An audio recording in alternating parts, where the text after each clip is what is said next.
puisque quand je suis arrivée sur cette cité, d'abord je fuyais Paris qui était très cher, avec deux enfants à l'époque, et j'ai trouvé quand même un loyer un peu moins cher ici, sur Bagneux. Et quand je suis arrivée dans la cité, j'ai trouvé que les gens se connaissaient. Il y avait une grande activité, mais due à des associations de locataires. Il y avait auparavant des gens qui se connaissaient beaucoup et qui étaient très actifs. Et je me suis dit, mais c'est un village ici, l'air de rien. Bon. En plus, on profitait quand même d'un centre social, d'une piscine, un environnement d'une école à côté, une piscine, un gymnase. J'ai été recrutée par des habitants du quartier qui m'ont demandé est-ce que tu veux faire une formation d'habitants, parce qu'à cette période-là, c'était beaucoup le sida et la drogue sur notre cité. Donc c'est grâce à cette formation d'habitants qu'on a pu un peu plus connaître. Et puis la dynamique a fait que la mort de 3 jeunes d'overdose de la cité a poussé les gens à faire des choses ici, essayer de comprendre, innover, trouver des solutions. Le principe, c'est que les habitants prennent en charge leurs difficultés du quartier. Et c'est comme ça que ça a été habilité comme un club de prévention. Donc il y a eu des subventions. Et donc on a pu faire des actions par rapport aux habitants et par rapport aux jeunes. Donc après, ils ont pu payer des professionnels dans le chalet, donc un psychologue, assistant social, chef de projet et des éducateurs spécialisés. C'est ce qui a permis quand même à cette cité de vivre autrement, de mieux se connaître, de faire des projets, des fois des projets simples, le jardin derrière le jardin, des choses qui pouvaient faire que les gens descendent et qu'on leur parle de la dangerosité de la drogue et qu'on puisse parler à tout le monde de cette maladie du sida. À l'époque, c'était pour le trop. Après, on s'est dirigé aussi vers l'alcool, formation sur l'alcool, et après sur la formation de parentalité. Là, on travaillait aussi avec la gendarmerie, la gendarmerie, tout ce qui était la loi. Ça se terminait par un seul podium, c'était sympa. Donc, toujours en partie, on est resté une petite association d'habitants qui faisaient des petites actions. On partait à la mer avec les familles qui ne partent pas. On essayait de choisir ceux qui sont isolés également. Donc on restait toujours dans cet esprit de cité qu'on avait connu, que les anciens nous avaient appris déjà. Et voilà, puisqu'on était quand même très mélangés dans cette cité, africains, maghrébins, enfin. Donc on a... Et puis, ça m'empêche de faire le mot que je voulais faire aussi. On joue au Scrabble, au Promino, enfin des jeux de société. On prend un café. Quelquefois, on parle beaucoup aussi de la solitude. Et j'essaye de me battre sur cette cité. Moi, vieillissant, je pense que ce serait bien qu'il reste un endroit pour ces personnes plus isolées, plus âgés, qu'ils aient un endroit où se retrouver. D'ailleurs, ça ne nous empêche pas de faire quand même, de partager quand même les instants de convivialité avec Jacques Prévert, aux fêtes du quartier, à la fête du mois de juin, où on fait, les petits canards, c'est pas trop lourd pour nous, et le Scrabble. Et puis on fait du chocolat chaud à Noël, et voilà, donc on continue quand même toujours dans l'objectif d'avoir une action sociale par rapport à la cité. Ceci dit, on a continué également ce beau jardin qu'on a quand même, été des pionniers quand même dans ce jardin des cités. On disait que ça ne marcherait jamais. Où quand même Nicole Gibert a beaucoup investi, surtout sur l'école et quartier, en travaillant avec les maîtresses. Donc les enfants de l'école venaient au jardin derrière Chopin. Là, nous, dans la prévention, ça permettait une meilleure connaissance du quartier et un certain respect de ce quartier. Pour ça, je suis. Donc ce coin-là de verdure a permis de faire énormément de repas avec les jeunes, les habitants.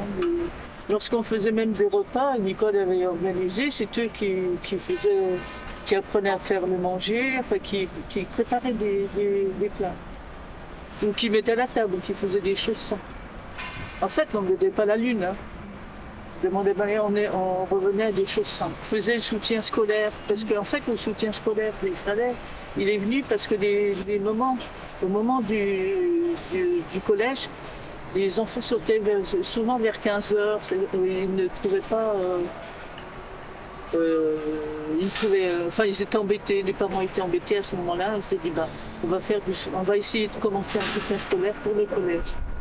Où vous pouvez travailler tranquillement, dans un endroit tranquille. Et j'ai été aidée par des étudiants, des bénévoles. On n'a pas fait des miracles dans ce genre de... Mais on a permis à certains de prendre confiance en nous.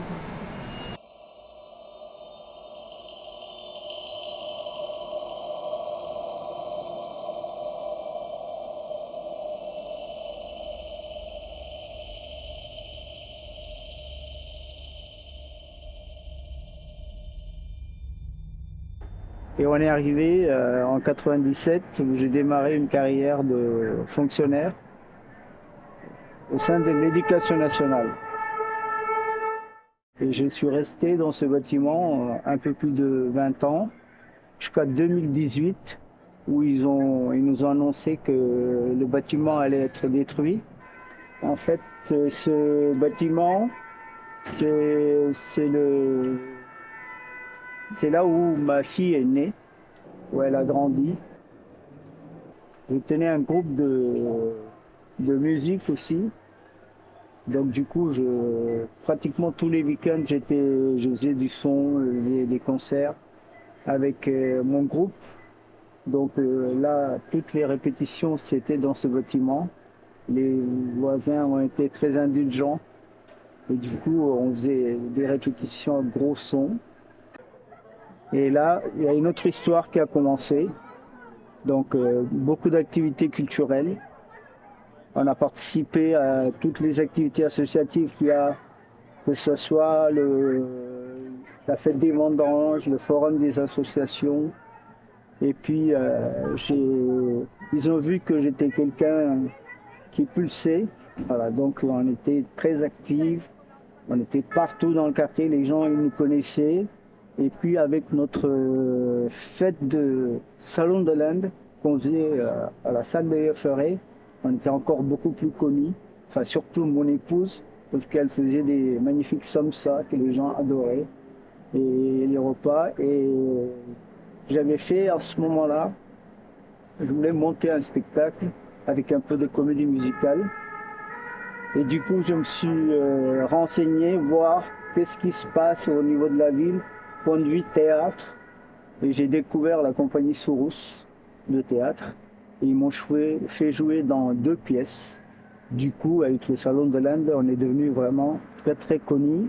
Puis chaque fois que la compagnie Sourous faisait leur théâtre annuel sur les gestes, au théâtre Victor Hugo, on nous appelait. Donc on vendait des samosas. Voilà. À vous dire que pour le Salon de l'Inde, mon épouse et moi-même, on faisait 3000 samosas.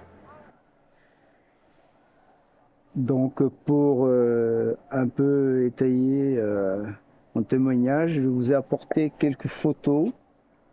Voilà, ça c'est la première que je vais vous montrer. C'est une des fêtes qu'on a fait, jour de l'an, qu'on a fait à la maison. Donc vous voyez bien que c'était rempli de cadeaux. Il y avait, on était une bonne quarantaine dans ce petit appartement. Et c'était vraiment joyeux. Et j'étais assis en bas, je faisais le DJ en fait. Avec ce bâtiment, il y a une partie de ces souvenirs de mon épouse qui vont partir en fumée. Voilà, il y a autre chose qui va pousser. Et la vie continue. Et pour moi aussi, la vie va continuer. Et puis, ma petite, qui est née en 2006. Je disais pour ma fille, donc une Bagnolaise à 100%. Donc nous, on est adoptés, elle est née ici. Elle vient de finir son bac. Voilà, la vie à Bagneux, nous, ça nous a beaucoup profité. Et sans compter toutes les activités artistiques que j'ai pu réaliser, une partie de mes rêves, dont le Salon de l'Aisne. Et je travaille en étroite collaboration avec l'ambassade de l'Aisne et la mairie me donne ceux qui me donnent la salle, les équipements, les stands, qu'on monte les 40 stands, c'est eux qui font. Et pour faire venir les gens, je fais 20 000 flyers. Les 20 000 flyers, on est 3 ou 4. On va les mettre, nous, ici, dans toutes les boîtes de la ville de Bagneux. Je connais la ville de Bagneux par cœur. Je connais tous les différents types de boîtes qui existent, boîtes à lettres. Je les mets, les 20 000. Et normalement, quand vous mettez 20 000, vous pouvez attendre à 5%. Oui, c'est comme ça. Et après, je communique par WhatsApp, par tous les moyens, médias actuels, réseaux sociaux, Insta, et tout, Facebook, tout ce qui va bien. Je ne veux pas quitter Bagneux. Une forte raison, parce que mon épouse, elle est enterrée au cimetière de Bagneux. Et bien moi aussi, je me reposerai là-bas. Voilà, une petite courte vie de la famille Gérard, Maurice Gérard.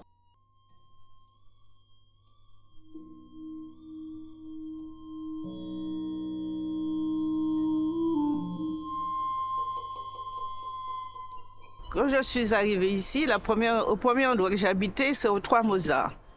Et j'aimais bien cet appartement. On était au premier. Et derrière, il y avait, c'est ce que j'appréciais le plus, il y avait des oiseaux qui chantaient. On se voyait le matin, tous les matins avec des oiseaux qui chantaient. Et quelques années après, on est passé au 4e étage. Et de ma fenêtre, derrière de ma chambre, je pouvais voir la tour Montparnasse et surtout la tour Eiffel avec les feux d'artifice.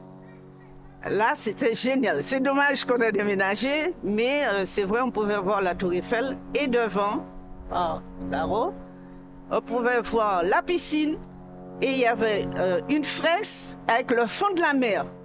C'était super à voir. La plupart du temps, je me mettais par ma fenêtre pour voir le fond de la mer. C'est dommage, effectivement, tout ça a disparu. Alors, je suis arrivée, je ne m'appelle pas, en 92 au 3 et en 99, on a déménagé au 4e étage. Alors, mon fils a grandi effectivement au 4, tout ça. Et puis, mon mari, ils allaient jouer derrière au foot. Pratiquement tous les enfants jouaient au foot. Et on apprenait aux enfants à faire du vélo juste sur le porche qui est là. Donc on a pas mal de souvenirs, de très bons souvenirs ici. Il y a un photographe qui a bien voulu faire cette photo. Quand j'ai découvert ça, c'était génial, je l'ai acheté tout de suite. Ça reste un beau souvenir. Pour la Barre Mozart, voilà. Je n'ai pas déménagé. On a été obligé de déménager, mais sinon, effectivement, je serais restée encore ici parce que c'est un quartier où il y avait de la vie. Un voisin en particulier, celui du 5e, c'est un gars qui râlait toujours. Chaque fois qu'on le voyait, il n'était jamais content. C'est dommage, il est reparti parce que j'ai trop de bons souvenirs, de discussions bien houleuses des fois avec lui. Non, il y avait une dame qui faisait la cuisine, ça sentait bon. Elle était au 5e, mais du coup, je ne sais plus maintenant où est-ce qu'elle a déménagé. Depuis qu'on a déménagé, on s'est perdu de vue, donc on se croise pratiquement plus. Ça a été de bons souvenirs, il n'y a rien de spécial à dire. Parce que les gens s'organisaient pour faire des fêtes, pour faire tout ça. Donc ça a été de très bons souvenirs. Mon fils me l'a dit encore, ouais. Ça a été de bons souvenirs pour lui là-bas. À part que j'ai déménagé à Maurice Langlais, mais ça va aussi, c'est un endroit très calme. Je connais que 3 personnes et justement mon voisin qui habitait à côté, il habite juste sur Montvalier. Et cette photo, c'est la toute première photo que j'ai prise avec mon fils parce qu'on avait une messe animée par les Antillais. Donc il fallait s'habiller. Et ce jour-là, mon fils a bien voulu accepter de mettre cette tenue.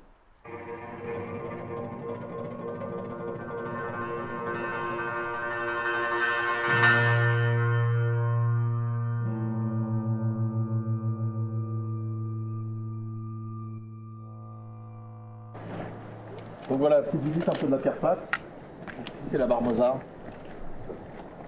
Voilà, moi je suis arrivé dans les années 80, fin 80, enfin milieu 80, 80, 86. Et donc moi je suis arrivé ici, je suis arrivé au 5. Et donc voilà, je vais vous présenter un petit peu la pierre. Donc ça va du bâtiment 1 au 6. Et donc là voilà, c'est ici qu'on se réunissait. Il y avait un garage là, et donc qui était censé être un garage à vélo. Et il n'a pas été longtemps en fait. Donc on avait mis des canapés, un peu tout. C'est là où on a fait nos premières soirées. Voilà, les soirées étaient là-bas. Des gens venaient de partout. Hein. Ouais. C'était petit, mais ça marchait. Hein. Et même les flics venaient. Venaient s'approvisionner en basket, qui était un truc un peu illégal. Donc les parents de Dynasty qui est l'un des plus grands DJ en France, qui a amené le Smurf ici, le break et tout ça, qui est le DJ référence pour le hip-hop français. Je ne vous parle pas de... Donc lui, il habitait au 6. Moi, quand je suis arrivé en 80, je connaissais déjà un peu de gens. Et donc il y avait une vraie émulsion ici dans cette barre-là, parce que tout le monde se côtoyait. Tout le monde se connaissait tout le monde avait un œil sur tout le monde, et les parents pouvaient dormir tranquilles. Parce qu'on savait que les grands nous remettaient à notre place si on faisait des conneries, et que ça allait se savoir vite fait. Et donc du coup, il y avait vraiment une vraie émulsion et une vrai truc. Et il y avait des associations, et donc toutes les mamans antillaises faisaient à manger et tout ça. Donc tous les parents se connaissaient entre eux et tout ça. On allait tous à l'école. Il n'y avait pas de problème de racisme, il n'y avait pas de problème de quoi que ce soit. Je pense que vivre en cité, ça peut ne pas être cool, alors que nous, franchement, on n'a pas eu ça à Paris. Non. On a vraiment... nous, on avait la joie de vivre ici, une vraie mixité. On adorait notre... Le quartier, ouais. Le quartier, quoi, parce que nous, on n'allait pas loin. On sortait du bâtiment, il y avait le centre Alpha qui était là. Donc pour la petite histoire, le centre Alpha, c'était un centre de jeunes. Et les fresques murales, en fait, ont été créées dans les années 80. Et donc ça, c'est tous les habitants de Mozart et de la Pierre. Donc ça, c'est tous les enfants qui fréquentaient le centre. Et c'est eux qui sont représentés, et c'est eux qui ont également peint. Et c'est l'une des premières fresques, si c'est pas la première, avant que les gens fassent du graffiti, tout ça. C'est une des premières en France. Et ici, il y avait beaucoup d'émulsions au niveau du sport et de la musique.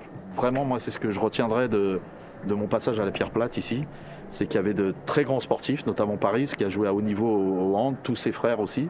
Il y avait deux catégories, il y avait les footballeurs et les handballeurs. Alors lui, il représente le handball, et moi, j'étais plus du foot. Et même les filles aussi, il y avait beaucoup de filles qui faisaient du hand. Ouais. Donc, et quand on se retrouvait, parce qu'on se retrouvait soit là, où il y avait un banc là-bas, comme je vous dis, quand on sortait ou quand on était là après l'école ou après le soir, il n'y avait pas que des garçons ou que des filles. Ouais. On était tous mélangés. Et puis quand on a commencé à avoir 16 ans, on a eu la chance, on avait l'amicale des locataires et les animateurs qui étaient là, qui étaient très très très sympas. Et on a commencé à leur demander le samedi, allez, fermez pas à 18h, laissez ouvert un peu, on mettait de la musique, on venait avec le petit manche-disque. Et on a commencé des petites soirées. Petites soirées, c'était le disco un peu, on a commencé nos petites soirées comme ça. Ça a fini. Des soirées ici, là, c'était génial. Des gens venaient de partout. Des gens venaient de partout, tous les samedis. Donc les soirées. Et des soirées qui finissaient vers 2, 3 heures, 4 heures du matin. Et génial, c'était magnifique. Et donc on avait notre propre service de sécurité, nos propres DJ. Ouais, des gens venaient de partout. Vraiment de partout. Il fallait voir l'animation que c'était. Et c'était à l'époque, alors je remets un peu dans le contexte aussi, parce que vous êtes peut-être jeunes là autour de moi, c'était à l'époque où il y avait des bandes. Il y avait beaucoup de bandes, mine de rien, mais quand ça arrivait ici, il ne se passait rien. Il y avait une grande salle où on mettait des platines et tout, comme si c'était une petite boîte de nuit, quoi, parce qu'il y avait un service on faisait, il y avait des DJ, il y avait de la sécurité, il y avait des gens au vestiaire, des gens qui vendaient des gâteaux à un moment tout ça. Comme il y avait aussi des gens un peu de différentes communautés, ils donnaient des cours de cuisine. Donc par exemple, la maman d'origine arabe, algérienne, apprenait à des Antillais à faire le couscous. Ouais. Et les Antillais apprenaient. Et ma mère a beaucoup appris, entre autres aussi, à faire à manger. Colombo, plein de choses ici. Et les gens, il y avait un partage. C'était génial. Ici, c'était le coin des mécaneux. Donc les Antillais, ils sont butés pour ça, le samedi et le dimanche.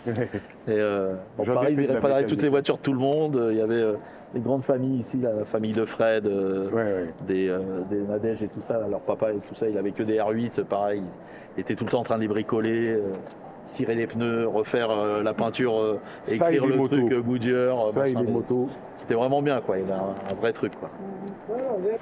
Il y a une tranche de vie qui s'éteint avec la cité, c'est la vie qui fait ça, mais bon. Ils ont abandonné depuis trop longtemps. Voilà, ça fait 2 ans que cet immeuble-là, il est fermé, il est muré. Plus de 2 ans même. Plus de 2 ans qu'il est muré. Ça a tué la vie. Mais là, aujourd'hui, tout le monde est éparpillé. Quand même, hein, il y avait beaucoup de familles antillaises africaines. Il y avait des juifs, il y avait là aussi, il y avait nous, les caucasiens, les blancs. Et il n'y a jamais eu de problème dans la cité par rapport à ça. Vraiment, moi, j'ai pas connu ça. À aucun moment, j'ai ressenti. On n'a jamais été exclus. On ne s'excluait pas les uns les autres, en tout cas. On était tous ensemble. Et voilà. Donc, c'est ici qu'on refaisait le monde un petit peu et qu'on se retrouvait beaucoup. Et juste derrière, ce que vous pouvez voir, donc tout ça s'est fermé. Et avant, il y avait une vraie activité. Hein. Il y avait des commerces là-bas, il y avait des coiffeurs, il y avait un coiffeur, il y avait un boulanger là-bas. Là-bas, il y avait une épicerie. Ils faisaient même des sandwichs merguez, enfin c'était pas qu'une épicerie, hein. Ils faisaient de la bouffe et tout, donc il y avait une vraie vie de quartier en fait. Hein. Enfin les gens, dès qu'on les a déracinés alors qu'ils ont habité là 50 ans, c'est plus pareil, quoi. Ils ont plus la vie de quartier, ils connaissaient tous les jeunes, quand ils passaient, salut, et ils se sont retrouvés dans des endroits où ils connaissaient personne, où il n'y avait pas d'activité, où ils se sont retrouvés esselés, la solitude, ça va vite en fait. Hein. Encore une fois, il y avait une vraie alchimie entre toutes les familles et une vraie camaraderie, de la fraternité, de l'amitié. Et puis il y a des couples qui se sont construits aussi ici. Donc il y a des bébés qui sont sortis d'ici, il y a des mariages, il y a des vrais événements. Tristes comme parce qu'il y a beaucoup qui sont partis, mais il y a aussi beaucoup d'événements heureux. Si on fait l'arbre généalogique de tout ça, on a tous un lien de famille. C'est son beau-fils par alliance, c'est son...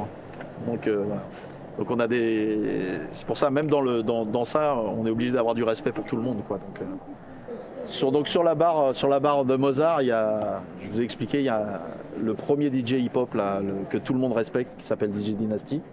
Donc Daniel, gros respect pour toi. J'ai un immense respect pour toi. Ouais. Parce que si le hip-hop il est connu en France, c'est grâce à ce mec-là. Dynasty, il a amené le rap à un niveau que voilà, et même encore aujourd'hui, la France, on est le 2e plus gros vendeur de disques hip-hop au monde, hein, derrière les États-Unis, mais on est devant l'Angleterre, on est devant l'Allemagne, et c'est en partie grâce à lui. Et il a produit beaucoup d'artistes. Ouais, beaucoup d'artistes. Dont il l'a pas produit, mais ils ont été très proches, qui habitaient ici, qui est l'une des premières, si c'est pas la première rappeuse en France, qui s'appelle Salia. Salia, grosse dédicace à toi, ma sœur. Donc voilà, Dynasty, c'est lui. Celle qui représentait la fille, c'est Salia, c'est elle. Ça, c'est 2 gros monstres du hip-hop français. Respect à eux.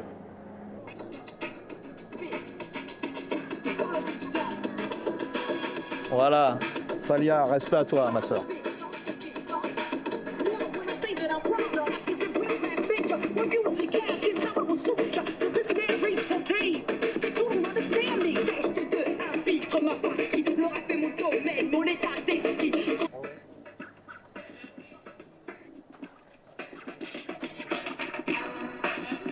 Voilà, Dynasty.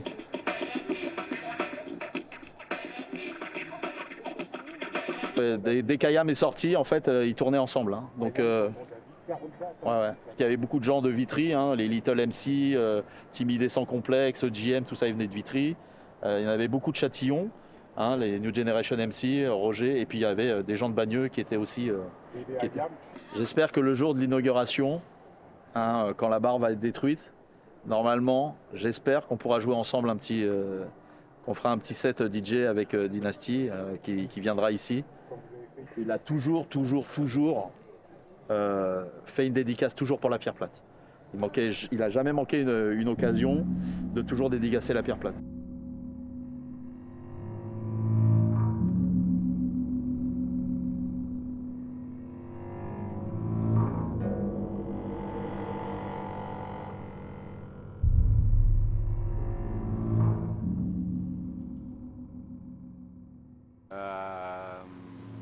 J'ai grandi dans ce quartier avec une particularité, c'est que on est une famille,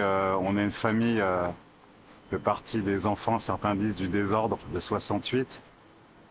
Et ma mère, c'est une immigrée de l'intérieur.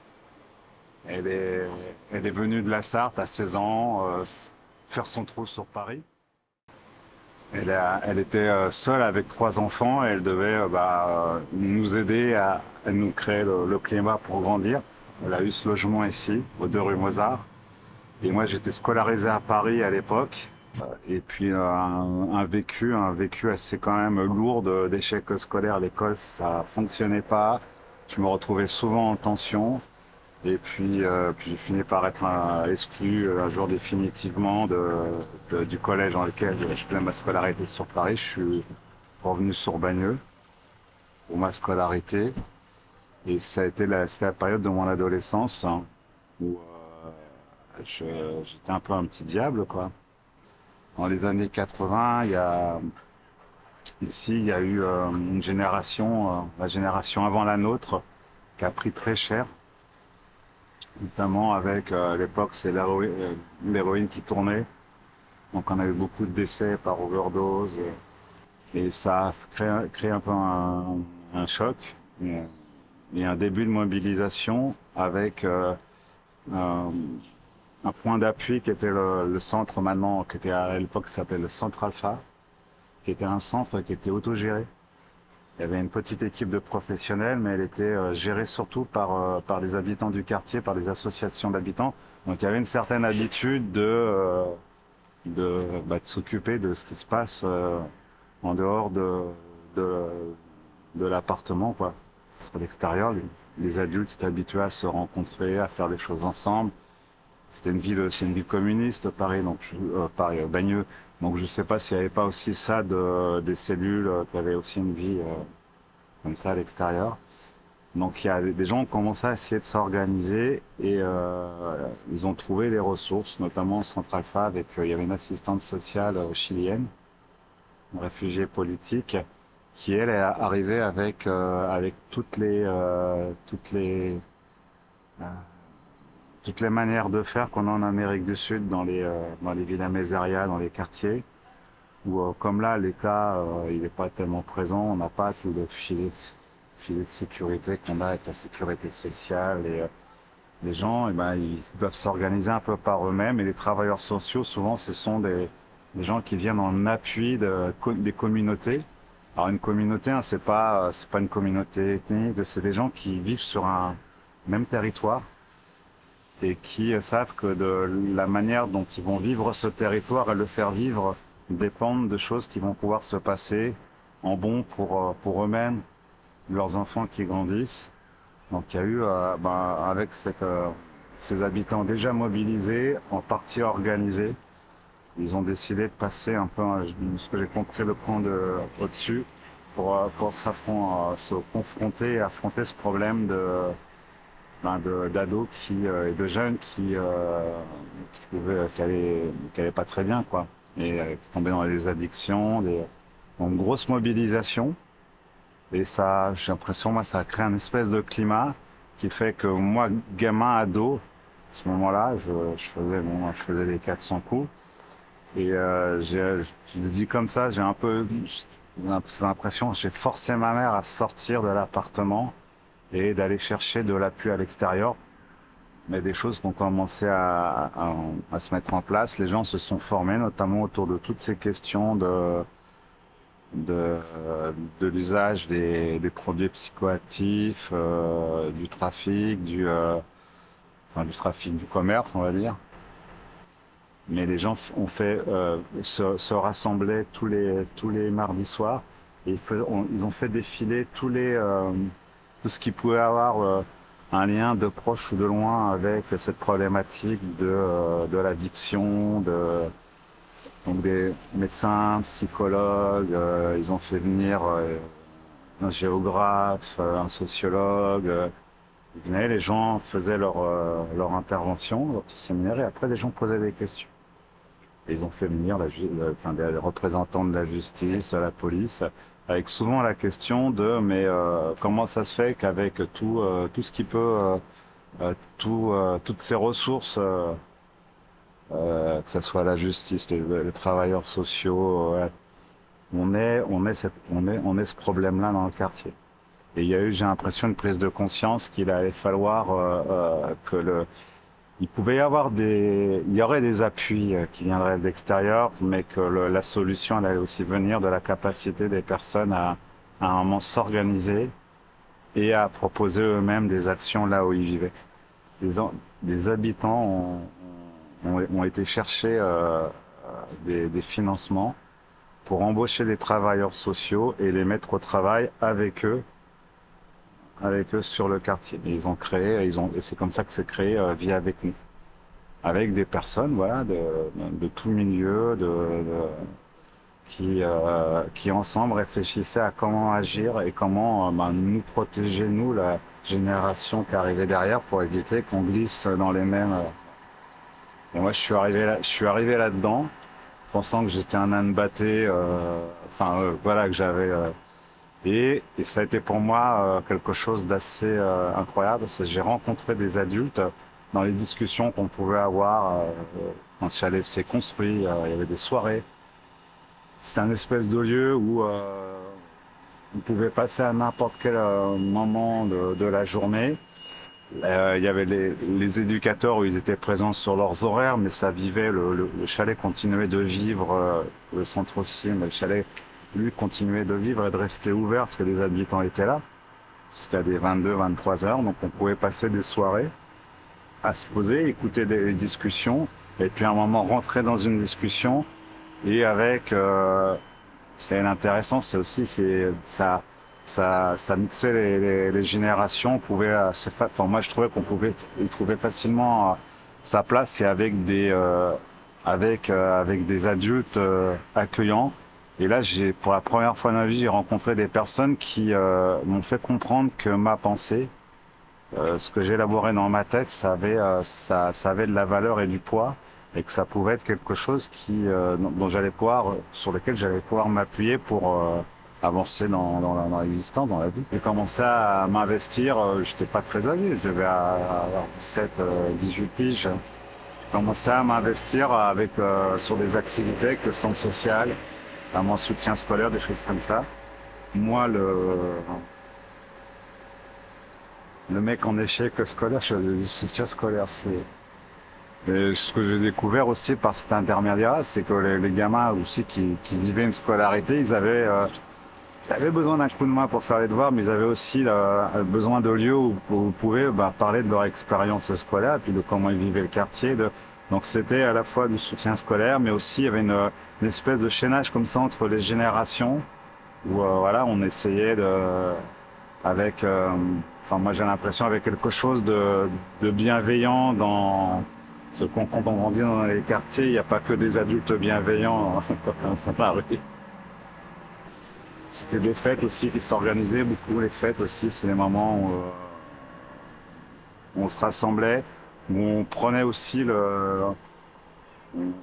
on prenait un peu le pouvoir sur notre espace, hein, la petite pelouse derrière, elle en a vu passer des barbecues, des trucs comme ça, des trucs, si on regarde, on ne demandait pas d'autorisation préfectorale ou quoi que ce soit, mais on le faisait.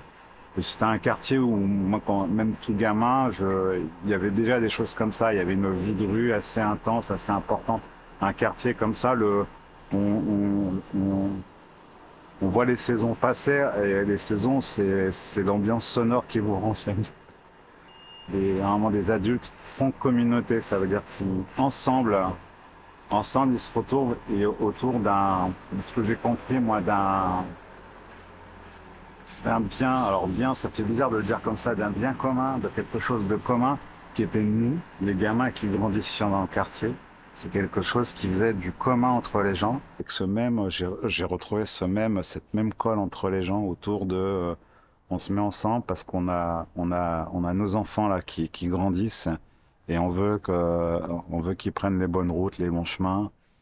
On veut pouvoir aussi avoir un peu plus de prise sur là où on vit. Donc bosse beaucoup avec des groupes aujourd'hui d'habitants. Des femmes qui se mobilisent, beaucoup des femmes issues d'une migration récente, qui elles aussi ont une place à se faire ici, donc qui ont besoin aussi de collectivement s'organiser pour voilà, enfin, faire émerger une force qu'on n'a pas quand on essaye d'agir seul par soi-même.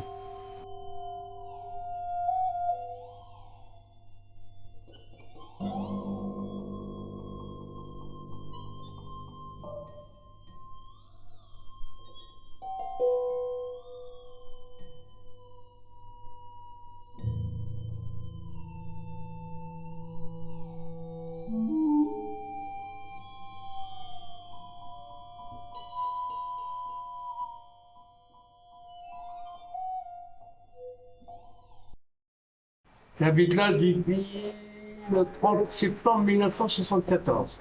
Et des gens, on est des personnes âgées, des gens qui n'ont pas à manger, parce qu'il y a une association qui vient par rapport à la Croix-Rouge 6 jours sur 7 ici. Et puis comme il y a beaucoup de gens qui sont dans le besoin, donc on récupère des cagettes, du légumes, un peu d'alimentation, un peu de tout. Et puis on redistribue aux gens qui sont dans le besoin. J'avais aussi un ami qui habitait là au-dessus, qui s'appelle Pierrot, il est décédé malheureusement l'année dernière. Et je suis parti en vacances début juillet. Et puis après, un ami qui m'a appelé le 18 juillet, il était décédé. Il avait 76 ans. C'était moi qui m'occupais de lui parce qu'on était déjà des amis à la base, on n'avait pas fini, tu vois. Le résultat final, il s'est laissé aller depuis le décès de sa femme. En fait, tout le monde se connaissait, personne n'est laissé pour compte, quoi. Tout le monde était bien, quoi. Donc, il y a eu des moments qui, bon, ça ne plaît pas à tout le monde, mais malheureusement, on choisit pas pour eux. Chacun a sa mentalité, chacun a son caractère, on choisit pour personne. Ces derniers temps, depuis la guerre de l'Ukraine, tout a beaucoup changé. Parce que vous voyez que tout a augmenté. Les salaires, malheureusement, depuis le franc français, ça n'a jamais bougé. Moi, quand j'étais jeune, je suis arrivé un peu en retard. J'étais chez les orphelins trempés d'Auteuil. Choisy-le-Roi. J'ai fait un CAP en mécanique générale dans la mécanique de précision. Et en sortant de là, avec un CAP, après j'ai fait tous les métiers, quoi. J'ai fait couvreur,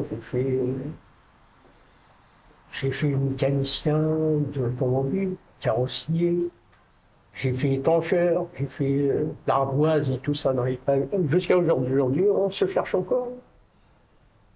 Parce que Gad Elmaleh, il avait dit un truc dans un sketch, il avait dit, il y a des gens qui pianotent dans un piano, et lui, il a trouvé une touche, il tapait dessus sans arrêt. Quand son père lui a dit, mais qu'est-ce que tu fais? Il lui a dit, papa, moi j'ai trouvé. Alors que les autres, ils sont toujours en train de... Donc nous, on est toujours en train de chercher. Bon, aujourd'hui, on s'inquiète plus, à 64 ans, notre vie, elle est faite. On a plus besoin de refaire. Même si on le veut, on ne pourrait pas.